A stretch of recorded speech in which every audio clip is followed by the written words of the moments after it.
They say that when you lose hope, you lose everything. When you give up hope, you've lost everything. So there's always hope. When you have hope, you have everything, man. When you have hope in Allah subhanahu wa ta'ala, you have everything, man. You have everything that you could ever possibly need. I don't care who likes me. I don't care who respects me. If I have favor with Allah subhanahu wa ta'ala, man, forget you. Seriously. I don't need you to give me my dignity. Allah subhanahu wa ta'ala has given it to me. Because on the flip side of this, Ar-Rasul sallallahu alayhi wa sallam said, but whosoever seeks to be pleasing to Allah, even if it's at the displeasure of the people, that means I do what Allah likes, I don't care who likes it. I don't care if my boss doesn't like it. I don't care if my neighbors don't like it. I don't care if my family doesn't like it. I don't care if my wife doesn't like it. I don't care if my parents don't like it. I don't care who doesn't like it. I do what Allah likes and nothing else. Ar-Rasul sallallahu alaihi wasallam said about this person that when they seek the pleasure of Allah, even if it's at the displeasure of people, that not only would Allah become pleased with them, He would make the people pleased with them. He would make and force the people to be pleased with them. And this is the promise of our Rasul sallallahu alayhi wa sallam. And we know our Rasul sallallahu alayhi wa sallam spoke nothing but the truth. So our Rasul sallallahu alayhi wa sallam is saying that if you seek to be pleasing to Allah, that means I don't care who doesn't like the fact that it's time for me to make salah. I don't care what you got going on. I don't care if it's time for whatever it is else that's going on. It's time for me to pray. I'm praying. Dropping everything and I'm making salah. I'm not waiting to the end of the day and I go home and make Dhuhr, Asr, Maghrib, Isha. Jama'ah. I don't know where fiqh book you read that. But this is a fool's way of making salah, man. Allah has said in the Quran that He has prescribed salah at fixed times. Not with the exception, unless you're working. Unless you're going to school. I don't know if that tafsir or that explanation is out there, but inshallah I don't know everything. I don't care what my boss thinks. I don't care if I go to this job interview wearing this hijab. Yeah, maybe they don't hire me. But if they don't hire me because I'm wearing a hijab, I don't need that job anyway. That's a job I don't need anyway.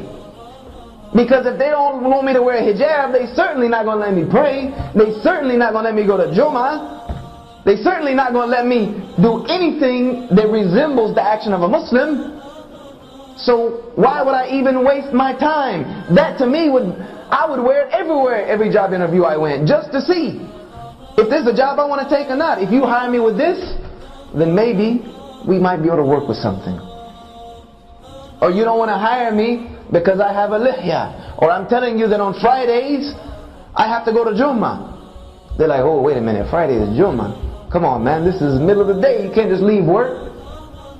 Be like, look here man, I'll work morning time, I'll work night time, I'll work overtime, I'll work weekend time, I'll work Christmas, Thanksgiving, New Year's, I'll work any other time, but Friday at noon is Allah's time. See ya. I'm out of here. No matter what you say. When we begin to think like this, Allah subhanahu wa ta'ala will begin to change your life and He will begin to change our condition. And I'm not telling you this just from reading it in some books. I'm telling you this because I have put it to the test over and over and over again. I wouldn't be here right now doing what I'm doing if I didn't put it to the test.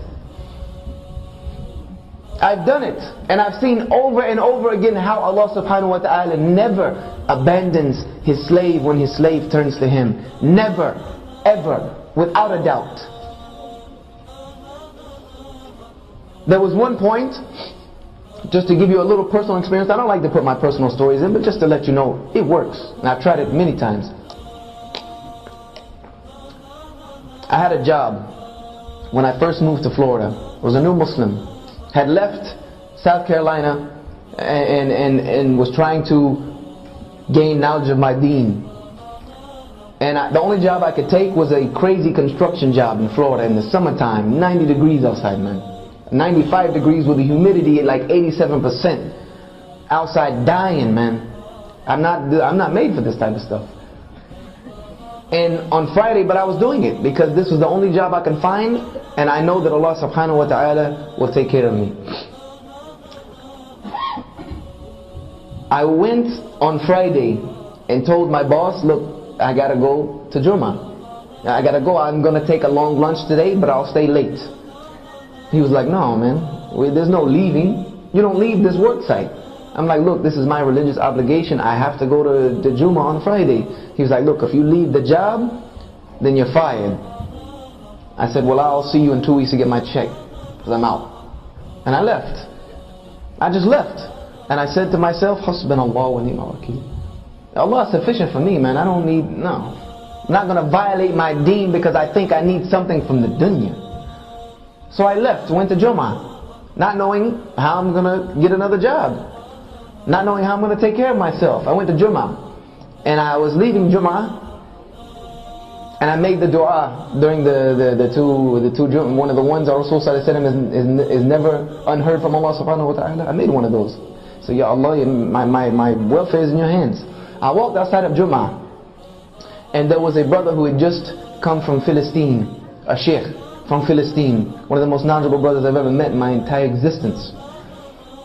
And he came from Philistine, and he owned a pizza shop in Al-Quds in Jerusalem. And he came here to open up a pizza shop and establish his family here because of all the fitna in Jerusalem at the time.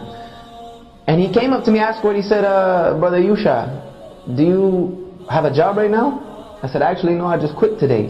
He said, well, I need somebody to work for me. And he hired me on the spot and gave me double what I was making at the construction job. And this is just one instance of about 1,000 that I could give you of how when you put your trust in Allah subhanahu wa ta'ala, He never ever lets you down. Because if He let me down, I wouldn't be able to do what I'm doing right now. I abandoned 3 to 4 martial arts schools I had running full time in Florida, doing well off, had more of the dunya than I knew what to do with, and left it knowing that this is what Allah subhanahu wa ta'ala had for me to do. This was for me to do. I knew this was my calling. I needed to tell these people about Islam, that I'm in this country that I'm from. And Allah subhanahu wa ta'ala has never had me to worry about anything, ever. Alhamdulillahi Rabbil Alameen. When we begin to think like this, that we want to please Allah subhanahu wa ta'ala more than anything else, then Allah subhanahu wa ta'ala will look at us and begin to love us again. He'll begin to love us again. And when He begins to love us again, our Rasul sallallahu alaihi wasallam said that the Muslim does good actions so much until Allah loves him. And then when Allah loves him, He will tell the angels nearest to him, I love so and so, so you love them. And those angels will communicate that down to all of creation until the entire creation begins to love this person. This was what our Rasul sallallahu alaihi wasallam had. This is what the Sahaba had, and this is why the whole world was given to them. Because the creation loved them. Because even the non-Muslims, whose countries they conquered, loved them so much that when they decided to leave and try to hand the governorship back over to the people would beg them to stay and adopt the deen of their conquerors in mass, until the entire world was willingly under La ilaha illallah Muhammad Rasulullah. Because these Muslims put their priorities in place. Allah came first, everything else came second.